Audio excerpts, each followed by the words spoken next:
The Seattle City Council passed an ordinance this past Monday that would mean $1 fines for people who put too many table scraps in their garbage. We've got some more info for you. Under the new rules, collectors can take a cursory look each time they dump trash into a garbage truck. If they see compostable items make up 10% or more of the trash, they'll enter the violation into a computer system their trucks already carry and will leave a ticket on the garbage bin that says to expect $1 fine on the next garbage bill. All right, this seems pretty good. We're throwing away a lot of food. We've talked a lot about food and the environment on this episode. This seems pretty solid to me. I know a certain amount of people are going to say the government's now getting in your garbage and seeing what you eat and blah blah blah blah blah.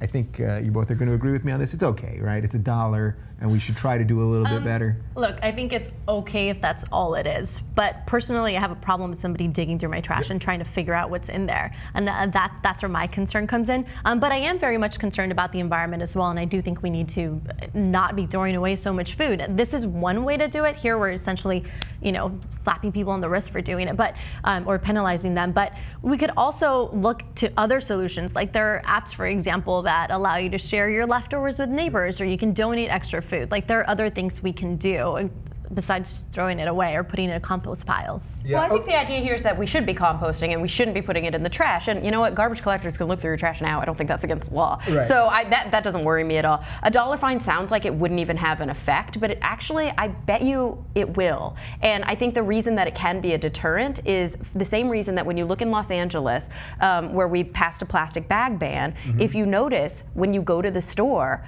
they charge now 10 cents for a bag. It used to be free to have a plastic bag. Now there are no plastic bags, and it's 10 cents for a paper bag. And I can't tell you how many crazy people will be in the checkout line at Target and they'll be like, do you want to spend 10 cents on a bag? And they're like, no, I'll just carry it all. Like, it's just insane. It's 10 cents, but it actually is a deterrent. So I think that we'll be surprised by how much of an effect this could actually have. So obviously we're in LA here, and when I go to Trader Joe's now, I do bring my own bag, and I do feel good after, like, I did something. But I was in New York last week, and I couldn't believe how many plastic bags.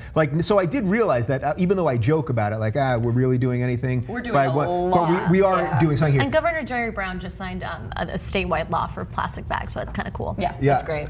So I want to talk about composting for a second. So we did so much in this country with recycling. Like, we made it so obvious that you separate your glass and your metal and stuff like that. Why haven't we done more with composting? Because there's so much goodness that can come out of it, and we've done nothing about it. I can tell you from experience, because I started a compost pile back when I was 16. I was like, I took AP Environmental Science, and I was like, oh my gosh, I need to do something for the environment. So I did a bunch of things, and one of them was start a compost pile.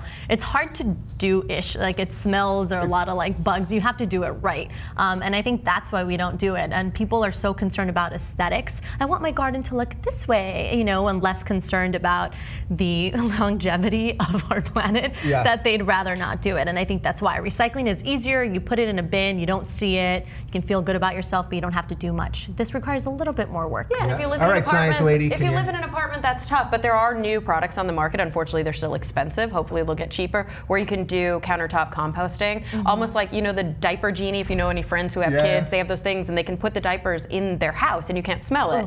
They have countertop composters where you put the food in it, and it seals off the smell, and so you can compost within your house. It's a great option for people who live in apartments. I did not know that. I am going to get one of those things, and we'll report on it in a couple of weeks.